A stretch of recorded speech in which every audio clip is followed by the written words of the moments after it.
کہاں رہ گئے تھے؟ کب سے انتظار کر رہی ہوں۔ کمرے کے دروازے میں بے چینی سے ٹہل رہی تھی۔ اسے دیکھتے ہی جلدی سے بولی۔ وہ بولا، کیا کرتا یار، دوست چھوڑ ہی نہیں رہے تھے۔ بڑی مشکل سے پیچھا چھڑا کر آیا ہوں۔ یوں سردی میں دوستوں کے ساتھ بیٹھے ہوئے کلفی جم گئی۔ بے تکلفی سے کہتے ہوئے اس نے میرا ہاتھ پکڑ لیا، لیکن اسی لمحے وہ رونے لگی۔ میں بولا، کیا ہوا؟ کیوں رو رہی ہو؟ میں روتے ہوئے بولی، میں نے تمہیں پہلے بھی کہا تھا کہ ہمارا پڑوسی راحت مجھے تنگ کر رہا ہے۔ وہ مجھے پسند کرتا ہے۔ اس نے بڑی کوشش کی میں اس سے دوستی کر لوں، لیکن میں تجھے پسند کرتی ہوں، اس لیے میں نے اسے کوئی لفٹ ہی نہیں کروائی۔ اب وہ بدلہ لینے کے لیے پتہ نہیں کس لڑکے کے ساتھ میرا نام جوڑ کر بھابھی سے میری شکایت کر کے گیا ہے۔ بار بار مجھے فون پر تنگ کر رہا ہے۔ میں تیرے بارے میں سب کو بتا دوں گا۔ تم اس کا کچھ کرتے کیوں نہیں ہو؟ میں تمہاری عزت نہیں ہوں کیا؟ وہ بولا، بھابھی نے تمہیں کچھ پوچھا ہے؟ تم نے کیا کہا؟ نوید نے گھبرا کر پوچھا۔ میں نے صاف انکار کر دیا کہ یہ جھوٹ بول رہا ہے۔ میں اپنے منگیتر نوید کو پسند کرتی ہوں۔ بھابھی نے کہا، انہیں ہمارے ملنے پر کوئی اعتراض نہیں ہے۔ نوید نے کہا، اسے ہمارے بارے میں پتہ کیسے چلا؟ نوید پریشانی سے بولا، کیونکہ وہ مجھ سے ملنے کے لیے بہت احتیاط کرتا تھا۔ راحت تمہاری بات نہیں کر رہا تھا، وہ نہ جانے کس کا نام لے رہا تھا، میں تو اسے جانتی تک بھی نہیں، میں نے آنسو بہاتے ہوئے کہا۔ نوید بولا، تم ایسا کرو کہ اپنے بھائی یا ابو کو بتا دو، کیونکہ یہ بات نظر انداز کرنے والی نہیں ہے۔ نہیں نہیں، میں اپنے ابو کو اور بھائی کو نہیں بتا سکتی، تم کچھ کرو نا، میرے لیے وہ بہت تنگ کر رہا ہے۔ نوید میرا سیکنڈ کزن تھا، مجھ سے عمر میں پورے 5 سال بڑا تھا۔ بڑوں کی رضامندی سے ہماری منگنی ہو چکی تھی۔ شادی کے لیے ابو نے 2 سال کا وقت لیا تھا، وہ بھی میرا جہیز تیار کرنے کے لیے۔ اگلے دن نوید راحت کے ابو کی کریانے کی دکان پر گیا۔ راحت دکان پر اکیلا بیٹھا تھا۔ کیا تکلیف ہے تجھے؟ کیوں شازوں کو تنگ کر رہا ہے؟ نوید نے راحت کا گریبان پکڑ لیا اور بولا۔ راحت اپنا گریبان چھڑاتے ہوئے چلایا، چھوڑ مجھے، چل دفع ہو، یہاں سے تیری منگیتر نہ جانے کس کس کی منگیتر بنی گھوم رہی ہے، پورے محلے کا نام خراب کر کے رکھا ہوا ہے۔ نوید نے یہ سنا تو اسے رہا نہیں گیا۔ وہ دوبارہ اس کا گریبان پکڑ کر دھیرے سے بولا، یہ تو کیا بکواس کر رہا ہے؟ راحت نے کہا، نوید ہم ایک ہی محلے کے رہنے والے ہیں، اگر تو چاہتا ہے کہ محلے میں امن قائم رہے تو یہاں سے تو چلا جا، کیونکہ بات عزت کی ہے۔ تیری ہونے والی بیوی کسی اور کے ساتھ رنگ رلیاں منا رہی ہے۔ نوید نے اس کا گریبان چھوڑ دیا۔ وہ بولا، اس سے کہو اپنی حرکتیں ٹھیک کرے، نہیں تو میں سب کو اس کی کرتوت بتاؤں گا، اور ہاتھ کھینچ کر نہیں آئے گا وہ سوائے رسوائی اور ذلت کے۔ نوید اس کے لہجے کا اعتماد دیکھ کر پریشان ہو گیا اور خاموشی سے اپنے گھر کی طرف چل پڑا۔ بیٹا آ جاؤ، اکٹھے ناشتہ کرتے ہیں، ابو نے محبت سے مجھے پکارا۔ ابو مجھ سے بہت محبت کرتے تھے، کیونکہ میں نے ماں کے مرتے ہی پورا گھر سنبھال لیا تھا۔ میں نے کہا، نہیں ابو، آپ کھائیں، میں بعد میں کھا لوں گی۔ ابو ایک تو لیا فیکٹری میں کام کرتے تھے۔ ابو بہت محنت کرتے تھے، جس دن اوور ٹائم لگاتے پوری پوری رات گھر نہ آتے۔ میرا بڑا بھائی فوج میں تھا، بھائی کی شادی ہو چکی تھی، بھائی کی ایک بیٹی تھی رافیہ 4 سال کی تھی۔ گھر میں بس ہم 4 افراد ہی تھے۔ رات کے 12 بج رہے تھے، جنوری کی سخت سردی میں سب اپنے گرم بستروں میں دہکے گہری نیند سو رہے تھے۔ ایسے میں ایک وجود اپنے گرد چادر لپیٹے آہستہ سے سیڑھیاں چڑھ رہا تھا، ساتھ ہی بار بار مڑ کے پیچھے بھی دیکھ رہا تھا، جیسے بہت خوف زدہ ہو۔ جیسے ہی وہ وجود اپنے گھر کی چھت پھلانگ کر میری چھت پر اترا، میں نے اس کا پیچھا کیا اور اسے دبوچ لیا۔ اس سے پہلے کہ وہ چیختا چلاتا، میں نے اس کے کان میں سرگوشی کی۔ ارے پاگل، میں ہوں شازو۔ چادر میں لپیٹے شخص کی اطمینان بخش آواز آئی، تو نے تو مجھے ڈرا ہی دیا شازو۔ اس نے مسکراتے ہوئے میری طرف محبت بڑی نظروں سے دیکھا اور بولا، لگتا ہے آج شام پھر بھاری ہونے والی ہے۔ پھر ہم چھت والے کمرے کے اندر چلے گئے۔ میں کچن میں کھانا بنانے کے لیے تیاری کر رہی تھی اور کان سے موبائل لگائے بھائی سے بات کر رہی تھی۔ بھابھی، پورا 1 سال بھائی کو ہو گیا آپ کو گھر آئے ہوئے۔ فوج کی نوکری کتنی مشکل ہوتی ہے کہ بندہ دیکھتے کو ترس جاتا ہے۔ بھائی نے کہا، شازو میں بھی پوری کوشش کر رہا ہوں چھٹی لینے کی، بہت جلد آؤں گا۔ میں خوش ہو گئی۔ بھائی نے کہا، بھابھی کہاں ہے؟ میں نے کہا، وہ رافیہ کو لے کر 2 دن سے میکے گئی ہوئی ہیں۔ بھائی نے کہا اچھا چلو میں وہیں فون کر کے ان سے بات کر لوں گا۔ یہ کہہ کر بھائی نے مجھے ڈھیروں دعائیں دی اور فون بند کر دیا۔ میں نے جلدی جلدی شام کا کھانا تیار کیا اور فلم دیکھنے بیٹھ گئی۔ بھابھی آئے دن میکے میں پہنچی ہوتی تھی، مجھے بھی ان کی کوئی خاص کمی محسوس نہیں ہوتی تھی۔ میری اپنی الگ ہی دنیا تھی، خوابوں کی دنیا۔ مجھے موویز دیکھنے کا بہت شوق تھا۔ اگر میرا بس چلتا تو میں فلموں میں کام کر لیتی۔ سارا دن کیبل پر فلم دیکھتی رہتی تھی۔ ڈی وی ڈی بھی تو تھی، نوید بھی مجھے کچھ خاص رومانٹک موویز چھپا کر لا کر دیتا تھا، وہ بھی میں بہت شوق سے دیکھتی تھی۔ میں فلم دیکھ رہی تھی کہ بار بار دروازے پر باہر گھنٹی بج رہی تھی۔ شام کے 7 بج چکے تھے، وقت کا پتہ ہی نہ چلا۔ میں نے ٹی وی بند کیا اور دروازے کی طرف بھاگی۔ میں نے دروازہ کھولا، ابو کھڑے تھے۔ میں نے انہیں سلام کیا، ابو گھر کے اندر آئے۔ میں نے دروازہ بند کر دیا۔ میں نے کہا ابو آج آپ اتنی جلدی آ گئے ہیں؟ ابو نے کہا ہاں بیٹا، آج اوور ٹائم نہیں تھا، تھک بھی چکا تھا، اس لیے جلدی گھر آ گیا۔ میں نے کہا ابو آپ اتنی محنت کیوں کرتے ہیں؟ بھائی فوج میں نوکری کرتے ہیں اور آپ محنت کر کے خود کو تھکاتے رہتے ہیں۔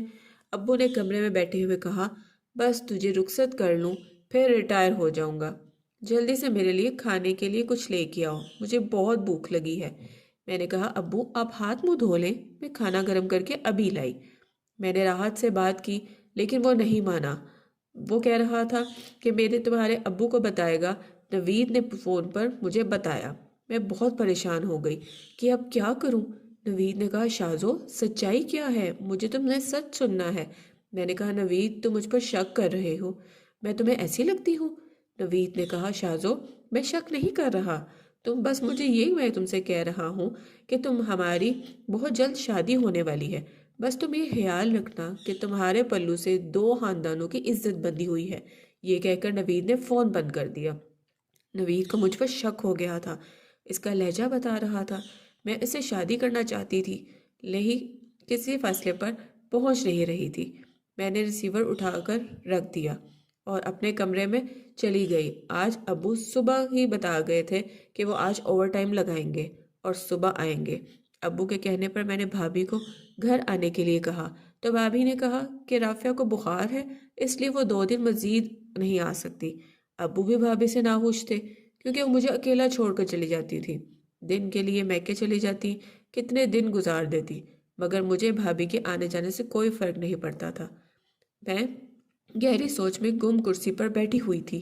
نہ جانے راحت کو مجھ سے کیا تکلیف ہوئی ہے، وہ کیوں میرے پیچھے پڑا ہوا ہے؟ مجھے کوئی فیصلہ تو کرنا ہی ہوگا۔ اتنے میں میرے کمرے کا دروازہ کھلا اور میں گھبرا کر کھڑی ہو گئی۔ قاسم میرے کمرے میں آیا؟ میں حیرت سے آنکھیں پھاڑے اسے دیکھ رہی تھی۔ وہ کمرے کے اندر آیا، اس نے دروازہ بند کر دیا۔ میں نے غصے سے سرگوشی کی، قاسم تم یہاں میرے کمرے میں؟ اگر کسی نے دیکھ لیا تو؟ وہ بولا اگر دیکھ بھی لیا تو کیا ہوگا؟ میں چلائی کیا؟ میں نے جلدی جلدی کمرے کے دروازے کی کنڈی لگائی، کھڑکی کے دروازے کو بھی کنڈی لگائی اور پردے ٹھیک کیے۔ میں نے کہا تم یہاں آئے کیوں ہو؟ وہ بولا تو کیا کرتا، پہلے تم چھت کے کمرے میں ملتی تھی، آج میں تمہارے کمرے میں آ گیا۔ مجھے پتا ہے تمہاری بھابھی اپنے میکے گئی ہوئی ہے اور چچا فیکٹری اوور ٹائم لگانے کے لیے گئے ہوئے ہیں۔ تمہیں تو خوش ہونا چاہیے کہ آج ہم پر کوئی خوف نہیں ہے، ہم آزاد ہیں۔ کچھ کہنے ہی لگی تھی کہ برآمدے میں لگی فون کی گھنٹی بج گئی۔ میں نے کہا اوف یہ کس کا فون آ گیا؟ قاسم تم باہر مت آنا، سمجھ گئے نا؟ وہ بولا ہاں سمجھ گیا۔ میں کمرے سے نکلی، فون اٹھایا، نوید بولا کیا بات ہے شازو، فون کیوں نہیں اٹھا رہی تھی؟ میں نے کہا کچن کی صفائی کر رہی تھی۔ نوید بولا اچھا میں تمہارے گھر آ رہا ہوں۔ میں چلائی کیا؟ وہ بولا چلا کیوں رہی ہو، ہوا کیا ہے؟ میں نے تو کہا ہے کہ میں تمہارے گھر آ رہا ہوں، تم اس وقت کیوں آ رہے ہو؟ وہ بولا ارے امی نے مزیدار کڑاہی بنائی ہے اور میں نے محبت کے سے کہا ہے کہ تمہیں دے کے آؤں گا، وہی دینے کے لیے آ رہا ہوں۔ یہ سنتے ہی میں نے فون کاٹ دیا، اپنے کمرے کی طرف بھاگی۔ اتنے میں فون کی گھنٹی دوبارہ بج گئی۔ میں نے ریسیور اٹھا کر نیچے رکھ دیا۔ میں کمرے میں آئی، قاسم میرے بیڈ پر ٹانگ رکھے بیٹھا ہوا تھا۔ میں چلائی قاسم جلدی اٹھو جلدی اٹھو۔ وہ ہڑبڑا کر اٹھ گیا۔ وہ بولا کیا ہوا شازو، کیا مصیبت آ گئی ہے؟ میں نے کہا ہاں مصیبت ہی آنے والی ہے، میرا کزن آ رہا ہے۔ قاسم نے کہا کون؟ نوید؟ میں نے کہا ہاں تم سوال مت کرو، جلدی جاؤ یہاں سے، قاسم بولا۔ مگر میں کیوں جاؤں؟ تم نے تو کہا تھا تمہاری منگنی ختم ہو گئی ہے۔ میں نے کہا منگنی ختم ہو گئی ہے مگر وہ میرا کزن ہے، میں اسے گھر آنے سے نہیں روک سکتی۔ وہ کمرے سے نکلا، میں نے اسے سیڑھیوں کی طرف دھکا دے دیا اور بولی خدا کے لیے یہاں سے چلے جاؤ۔ یہاں سے وہ بولا دیکھ شازو، اتنے میں دروازے کی بیل بجی۔ میں نے سرگوشی کرتے ہوئے کہا جاؤ یہاں سے۔ وہ سیڑھیوں کے اوپر چڑھتے چھت کی طرف بھاگا۔ دروازے کی بیل پر دوبارہ بجی اور وہ اندھیرے میں غائب ہو گیا۔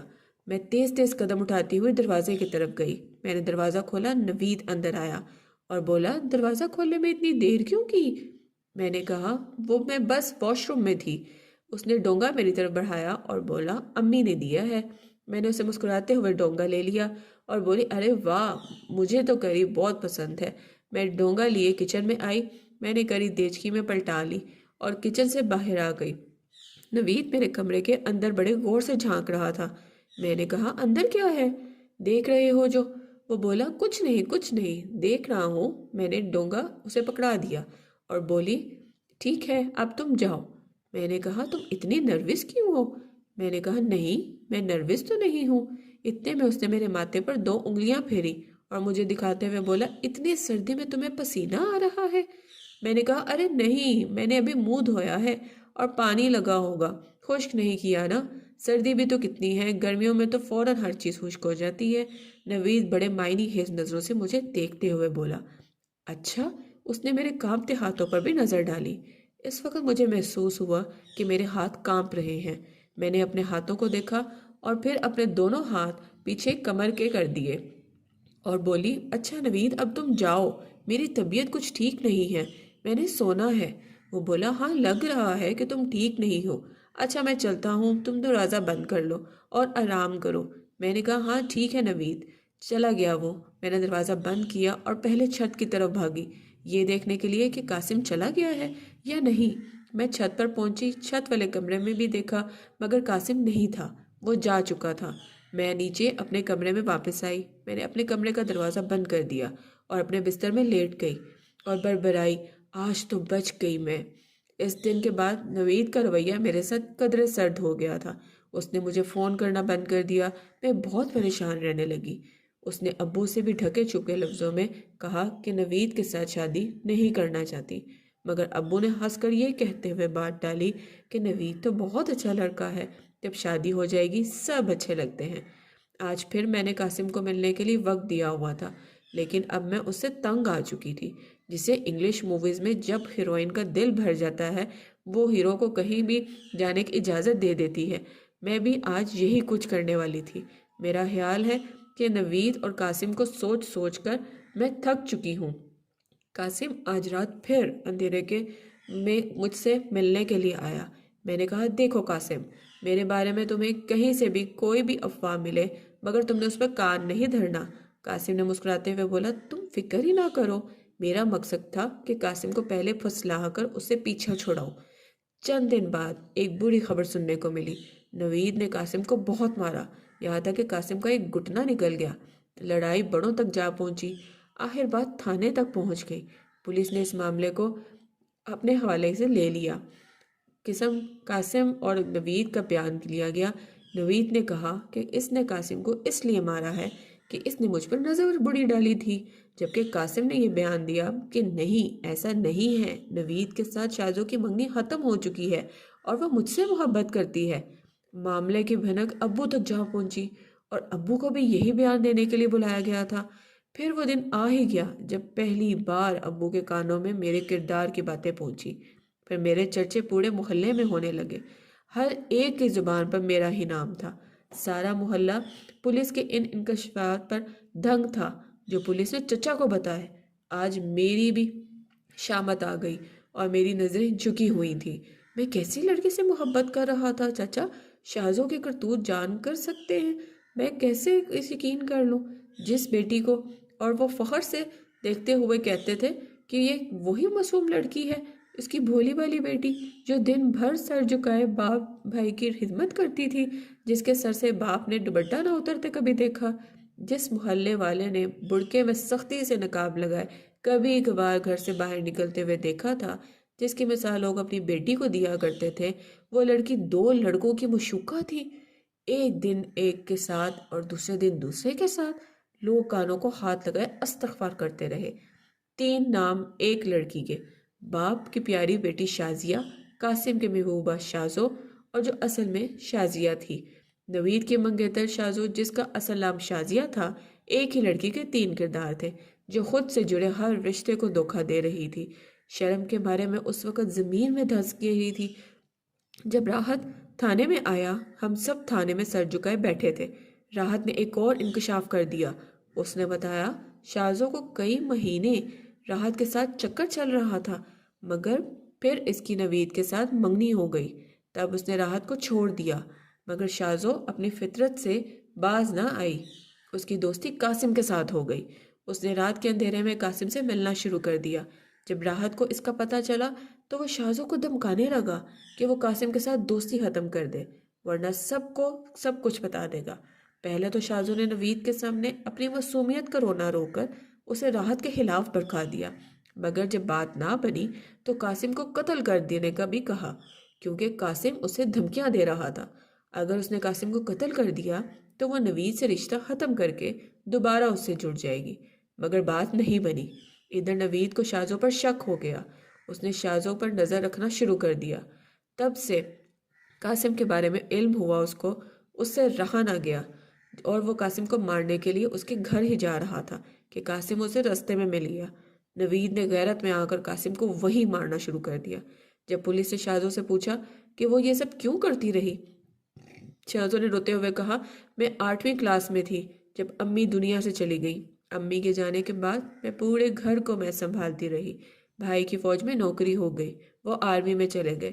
ابو بہت مصروف رہتے تھے۔ میں نے بڑی مشکل سے میٹرک کا امتحان دیا اور پھر پڑھائی چھوڑ دی اور گھر میں ہی رہنے لگی۔ وقت گزارنے کے لیے کیبل پر ہر طرح کی اچھی بری موویز دیکھنے لگی۔ تنہائی تھی اور میری تنہائی، میں یہی مصروفیات تھی بس میری۔ کچی عمر میں تھی، میں خوابوں کی دنیا میں رہنے لگی۔ جس طرح موویز میں ہوتا ہے، مجھے اس طرح ہی کچھ کرنا تھا۔ گھر میں کوئی تھا ہی نہیں جو مجھ پر نظر رکھتا۔ بھائی فوج کی نوکری میں، ابو اپنی نوکری میں مگن رہتے۔ بھابھی کو شادی کیے ہوئے بھی کافی دیر ہو گئی تھی، پر بھابھی دوسرے دن میکے چلی جاتی تھی اور پھر کئی دن گھر نہ آتی تھی۔ خود کو اندر بھڑکتے جذبات پر قابو نہ پا سکی اور غلطیوں پر غلطیاں کرتی رہی۔ ایس ایچ او نے کہا کہ یہ تو قتل بھی کرا دینا تھا، مگر اللہ کے فضل سے یہ نہ ہو سکا۔ اگر یہ ہو جاتا تو معلوم ہے کتنے گھر تباہ ہو جاتے۔ بات تھانے سے رفع دفع ہو کر نکلی۔ میں نے شازیہ کے رشتے کو خیر آباد کہہ دیا، مگر جو نقصان ہوا تھا وہ بہت خوفناک تھا۔ چچا جان شازیہ کے ابو شرم کی وجہ سے کسی کو منہ دکھانے کے قابل نہ رہے۔ مسلسل ڈپریشن میں رہنے کے باعث 20 دن کے اندر اندر چچا جان کو ہارٹ اٹیک ہوا اور وہ اپنی بیٹی کا غم لیے اس دنیا سے چلے گئے۔ شازیہ بالکل تنہا ہو چکی تھی، اس کا کوئی مستقبل نہیں تھا۔ پہلے تو صرف تنہائی تھی اور اب اس تنہائی میں اس کے ساتھ آنسو تھے۔ شازیہ بالکل تنہا ہو چکی تھی، وہ ہمیشہ پریشان رہتی، اس کا کوئی بھی مستقبل نظر نہیں آتا تھا۔ ہر وقت وہ روتی رہتی اور آنسو جو اس کے اب مقدر بن گئے تھے۔